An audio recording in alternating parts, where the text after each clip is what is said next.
Atos dos Apóstolos, capítulo 11. Quem pode se opor a Deus? Os apóstolos e os irmãos que viviam na Judéia souberam que também os pagãos haviam acolhido a palavra de Deus. Quando Pedro subiu a Jerusalém, os fiéis de origem judaica começaram a discutir com ele, dizendo: Você entrou na casa de incircuncisos e comeu com eles. Então Pedro começou a relatar-lhes passo a passo o que havia acontecido. Eu estava na cidade de Jope e, ao fazer oração, entrei em êxtase e tive a seguinte visão. Vi uma coisa parecida com uma grande toalha que, sustentada pelas quatro pontas, descia do céu e chegava até mim. Olhei atentamente e vi dentro dela quadrúpedes, animais selvagens, répteis da terra e aves do céu. Depois ouvi uma voz que me dizia: Levante-se, Pedro, mate e coma. Eu respondi: De modo nenhum, Senhor, porque jamais coisa profana e impura entrou na minha boca. A voz me disse pela segunda vez: Não chame de impuro o que Deus purificou. Isso repetiu-se por 3 vezes. Depois a coisa ficou novamente levantada para o céu. Nesse momento, 3 homens se apresentaram na casa em que nos encontrávamos. Tinham sido enviados de Cesárea à minha procura. O Espírito me disse que eu fosse com eles sem hesitar. Os 6 irmãos que estão aqui me acompanharam, e nós entramos na casa daquele homem.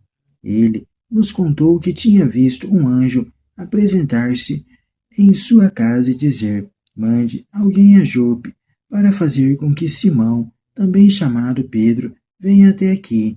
Ele fará uma apresentação dos acontecimentos que vão trazer a salvação para vocês e para toda a sua família. Logo que comecei a falar, o Espírito Santo desceu sobre eles, da mesma forma que desceu sobre nós no princípio. Então, eu me lembrei do que o Senhor havia dito: João batizou com água, mas vocês serão batizados no Espírito Santo. Deus concedeu a eles o mesmo dom que deu a nós por termos acreditado no Senhor. Quem seria eu para me opor à ação de Deus? Ao ouvir isso, os fiéis de origem judaica se aclamaram e glorificaram a Deus, dizendo: Também aos pagãos Deus concedeu a conversão que leva para a vida. Uma nova igreja em Antioquia.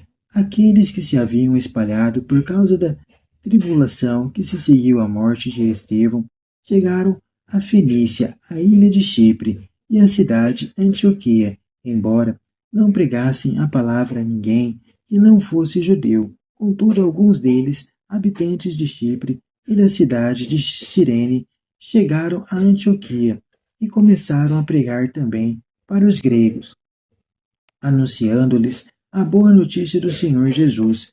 A mão do Senhor estava com eles, de modo que foi grande o número dos que acreditaram e se converteram ao Senhor.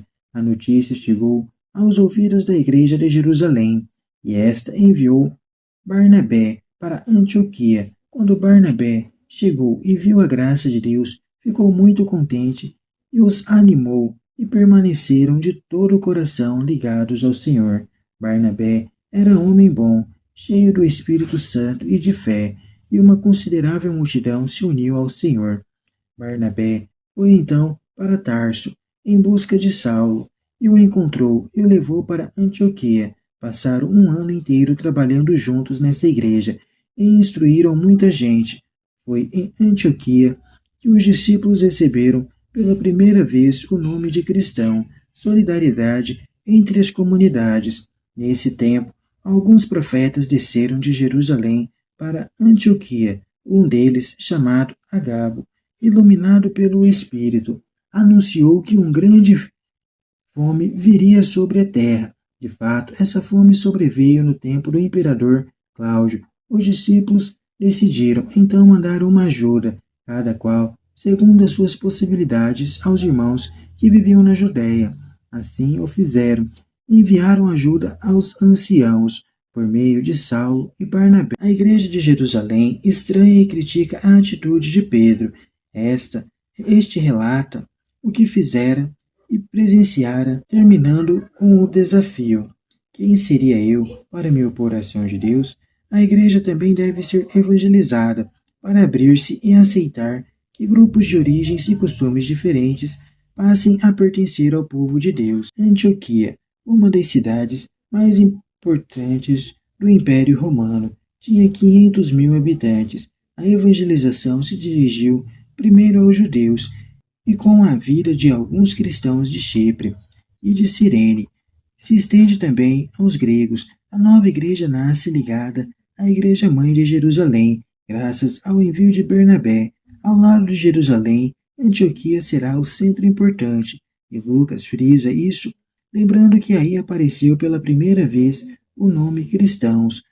Os gregos da Antioquia pertenciam à classe alta e média. Muitos deles se converteram à fé cristã, catequizados por Barnabé, que desde o início vivera o espírito de partilha. Eles também vão partilhar suas posses com as comunidades carentes da Judéia. Note-se também, não só dentro de uma comunidade, mas entre as várias comunidades se estabelece solidariedade e comunhão em nível profético e econômico.